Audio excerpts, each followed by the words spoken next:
Yo marcaría 3 puntos. En primer lugar, que me parece que hablar del superávit del instituto es saludable y es posible primero porque el superávit existe. Pero ahora el superávit no existe producto de variables exógenas. El superávit del IPS no tiene que ver con el precio de la soja, no tiene que ver con otras variables que no sean las propias que el gobierno de la provincia de Buenos Aires, que este gobernador ha implementado. El hecho de una política de empleo público y de salario público basada fundamentalmente en suma remunerativa ha significado que el IPS ha pasado de un superávit anual de 300, 400 millones antes de la gestión del gobernador Scioli a 1.200, 1.500 millones de pesos de superávit anual. Entonces, sí, primero, también porque los sueldos son más grandes, más altos. Está bien, pero producto, digamos, pero podríamos, digamos, históricamente había muchos componentes que no eran remunerativos, con lo cual la seguridad social, el caso del IPS y también en el caso del IOMA, tenían problemas de financiamiento. Claro. Entonces hay un superávit.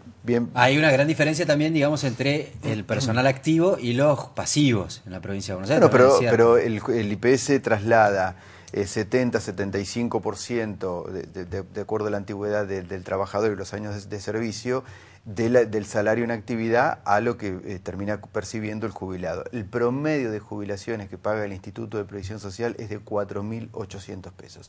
Entonces, primero entender el superávit. Bienvenido sea, hay un superávit producto de las políticas salariales del empleo, mayoritariamente de la provincia de Buenos Aires, porque si bien están todos los municipios, está claro que el mayor porcentaje es de los trabajadores provinciales entre la masa de aportantes al IPS. Segundo punto, me parece una buena iniciativa, me parece obviamente una buena iniciativa, es imposible ponerse enfrente de una iniciativa u oponerse a una iniciativa de promover las viviendas. Y también tiene que ver, porque a veces los mismos, hay dirigentes también de la oposición, no lo digo en el caso de Jano, digamos, pero también puede valer que discuten el tema de los fondos que el ANSES utiliza, que el Gobierno Nacional utiliza con el ANSES. Bueno, ahora estamos viendo cómo una alternativa, una propuesta en la provincia de Buenos Aires propone la utilización de los fondos de los superávit en este caso en inversión privada. Se lo preguntamos recién a Jano, y él vio saludable esa idea, dice que en realidad está bien invertido en el plan Conectar, en la asignación universal por hijo, los excedentes de la ANSES y demás. Seguro. Pero no lo digo como una chicana, lo digo como para entender, estamos hablando de sistemas de reparto que lo que tienen que prever es, primero, un horizonte que obviamente le dé seguridad a los jubilados y pensionados que van a poder percibir. O sea, estamos hablando no solamente de una ecuación financiera que sea positiva en el presente, sino garantizar al futuro que es cuando que en un tiempo prudencial los jubilados y pensionados tengan un horizonte. La seguridad social debe brindar seguridad en primer lugar. Claro, porque nosotros tenemos una relación muy fuerte entre activos y pasivos, estamos cerca de 4 para cada 4 trabajadores. Sí, digamos, depende de su sistema. Ideal, ¿no? Estamos cerca del ideal, sí, sí. El sector el estatal de la provincia de Buenos Aires tiene esa relación y es más que saludable. Si sumamos a que todos los salarios tienen componentes, aportes a la seguridad social, la fortaleza está clara, ¿no? O sea, eso... Javier, lo que puntualmente hablábamos hace un ratito nada más con Jano, era que básicamente él reconocía, por ejemplo, que la gestión de Scioli en algún punto le dio cierto nivel de legalidad a esto de que generalmente el Ejecutivo solía tomar los fondos del IPS, del superávit del YPF, y los tomaba porque sí, porque los administraba, y el gobernador Scioli en algún punto le dio cierto marco de legalidad a esa situación que ya estaba planteada. Primer punto, nunca el Estado provincial se apropió de los excedentes. A ver, una cosa es que el Estado tome los recursos financieros y le entregue un respaldo, una estamos de acuerdo, estamos totalmente claros, digamos. El superávit nunca se evaporó. Claro. Ahora, la diferencia de lo que hizo el gobierno de la administración Scioli, y que obviamente lo convirtió en ley la legislatura, es transformar esto en una letra previsional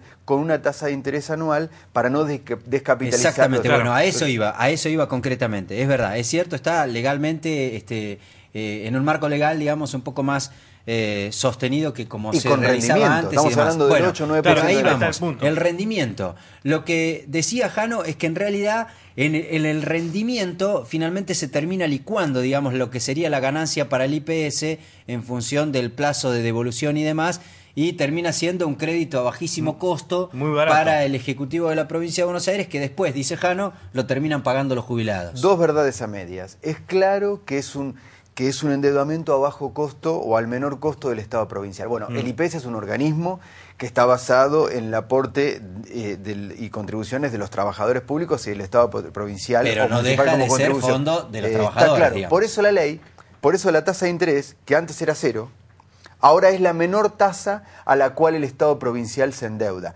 pero la menor tasa a la cual el Estado se endeuda. O sea, claro, hay otras equivalentes en estos niveles. Entonces, porque es una fórmula de un promedio de los últimos 2 años. Con lo cual, es cierto que la tasa a la que el Instituto recibió por los fondos previsionales, por el stock de letras previsionales del año pasado, es inferior a la tasa que este año el Estado provincial se endeuda afuera o en otros. Eso es cierto, pero no es 0. Históricamente era 0, ahora estamos en el 8 o 9%, probablemente 8 o 9% este año, anual. Exacto, probablemente este año sea superior, porque el promedio que la provincia se endeuda con el resto de los organismos, con el resto sí, de... incluso con el Tesoro Nacional. Incluso con el Tesoro Nacional. Sí. No hay posibilidad, digamos, que esto licúe, en cierto modo, el capital del IPS. Bueno, a ver, está claro que si nosotros, el IPS jamás realizó inversiones de ningún tipo, no tiene experiencia, la ley se lo permite, pero la verdad, capaz que ahora, pero está muy bienvenido el debate. Tenemos debate porque tenemos 5.000 millones de pesos, más de 1.000 millones de dólares acumulados en letras previsionales de superávit del instituto. Bueno, bienvenido el debate. Bueno, ahora podemos estar debatiendo qué hacemos, porque primero porque el superávit existe. Claro, y qué, digamos, además de prestarle al Estado, ¿qué otras cosas se ha hecho en esta gestión con el superávit? No, no hay ningún antecedente de otro tipo de inversiones, no lo existe. ¿Y qué planean ustedes? ¿Qué tienen previsto? ¿Hay algún proyecto, alguna iniciativa? ¿En el directorio se ha tratado alguna vez qué hacer con este superávit? Porque, digamos, tal vez después de 2 o 3 años de haber visto superávit, dicen, bueno, esto tal vez sea sistemático y quede para siempre, digamos. Sí, bueno, obviamente nosotros debemos resguardar la sustentabilidad del sistema. Obviamente el Instituto de Previsión Social por ahí no tiene no tiene los asesores calificados para hacer este tipo. Obviamente del Ministerio de Economía o el Banco de la Provincia de Buenos Aires seguramente tendrán un menú de opciones a propuesta del directorio, si se quiere, o nos ofrecerán alternativas que el directorio eventualmente pudiera decidir. Nosotros no tenemos, en el organismo no contamos con un plantel estable, porque de hecho ha sido un tema que en otro momento no había opciones siquiera. Hoy por lo menos tenemos esta base. Naturalmente que también no podemos dejar de pensar las necesidades financieras de la provincia de Buenos Aires y la disponibilidad de este superávit generado por las propias políticas salariales del gobierno, está claro. Tenemos que tratar de resguardarlo, la tasa de interés, que podría ser susceptible de mejoras. Estamos hablando de que hoy tenemos una letra previsional que además ahora, tiene garantía. ¿Quién negocia eso, por ejemplo, Javier? Digamos, la tasa de interés. Yo me imagino. Eso es una ley. Se sienta, ya está definido por una ley. Está definido por una ley. Está definido por una ley. La menor es tasa, la menor tasa que pagó la provincia, a la que accede al crédito de la provincia. Esto ha sido la modificación. Esto año a año en el presupuesto. Seguramente ahora a fin de año tendremos una nueva oportunidad de debatir.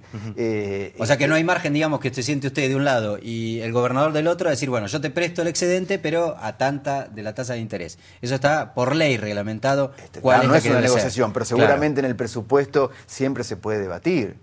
Hablando del presupuesto, va a ir seguramente en los próximos días, porque por estas horas está casi como terminándose de presentar el presupuesto nacional. Es tradicional que la provincia venga después con su propio proyecto de presupuesto para el próximo año, y allí también se revalida esta modalidad, digamos, o ya está instalada. Es decir, en el proyecto de presupuesto de la provincia va a ir otra vez. La ley de presupuesto anual puede modificar estas situaciones, las puede rediscutir. ¿Cómo se hace? Está bien, pero en el proyecto oficial, digamos, los fondos, el superávit del IPS van a estar, digamos, dispuestos a la utilización vía, digamos, letras del Tesoro y demás, para que disponga de ellos la provincia en este presupuesto. Será nuevamente, digo, como todos los años, un aspecto central de la discusión cuando se analiza la situación. A mí me parece que es justo... Usted ha sido legislador. Yo fui 2 años. Claro, y ha habido a veces incluso dificultades con la aprobación del presupuesto en función de este punto. Bueno, estos son... Pero creo que ha habido una situación que ha mejorado notoriamente, que es posible mejorarla, seguir, por supuesto, pero estamos hablando de una situación que año a año ha mejorado las condiciones, en este caso de resguardo de los fondos previsionales, y que seguramente volar de qué me parece muy sano que se discuta esto, y me parece más sano aún que lo podamos ir mejorando como instrumento año a año. Lo paso a otro tema. En estos últimos días se ha planteado como discusión y también ha llegado a la legislatura incluso el pedido de actualización del premio, aquel tema de un premio que no recibieron los estatales que se jubilaron entre 2002 y 2005. Salió una ley nueva, pero no salió actualizado. ¿El IPS cuál es la postura que tiene? ¿Está en condiciones de pagar el premio actualizado? No, ¿Va a esperarla? Nosotros somos, según el decreto reglamentario, agentes pagadores. Obviamente, como estamos hablando de una restitución de un premio que no fue pagado en otra oportunidad. Sí. Fue sancionada una ley, fue reglamentada de una manera que fue exactamente lo mismo que han cobrado aquellos que por vía judicial hicieron el reclamo en estos años. Aunque no había ley. Cobraron el valor actual actualizado. Es cierto que esta administración, al fin de cuentas, digamos, va a ser resuelve aquella cuestión, digamos, claro, que quedó despareja. Entonces, lo que también es cierto, Javier, es que esta administración fue la que presentó en el proyecto la manera en que se iba a pagar, que es lo que se discute. No. Los trabajadores dicen, pero el proyecto, o la reglamentación, el proyecto es lo que sostiene que se va a pagar en función de lo que se cobraba en el 2002, 2003, 2004, cuando se jubiló, y no a valores actualizados.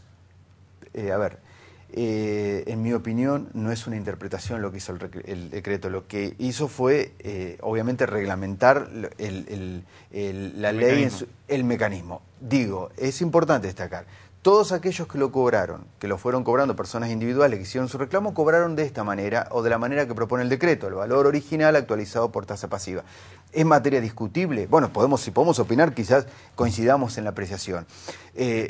Ahora se propone que sea el valor presente, lo cual puede ser un hecho de justicia, si se quiere. Sí.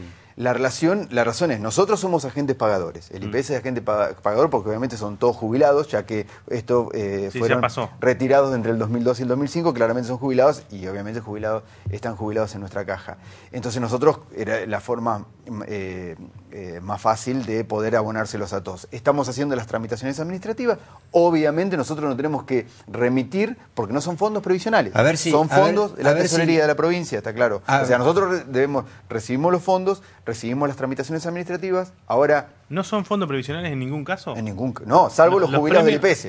Salvo si hay jubilados trabajadores del Instituto de Previsión Social en este grupo, a esos nos tenemos que hacer cargo, deberíamos hacer, ¿se entiende?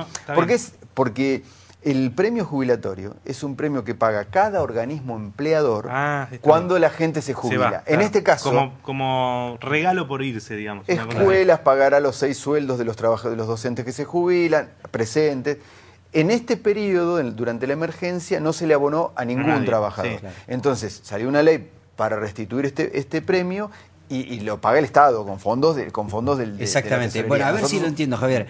Lo que usted dice, digamos, en algún punto, es que en el caso de que finalmente, por orden de la justicia o por lo que fuera, se tenga que pagar aquel premio a los que todavía no lo cobraron a valores actualizados, el Estado, cada una de las dependencias son pasibles de una lluvia de juicios de aquellos que lo cobraron en su momento porque lo cobraron a valores viejos. No digo eso. No, pero digo, se puede dar esa situación. Hay gente se puede dar esa situación, a eso me refiero. Hay gente que solicitó por vía judicial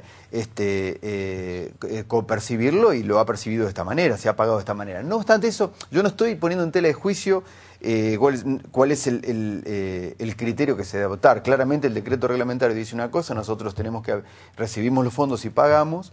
En este caso ahora hay una decisión que tuvo 2 fallos disímiles. Uno que se pague con efectos suspensivos y otros con efectos devolutivos. O sea, uno pagar en función de lo que dice el decreto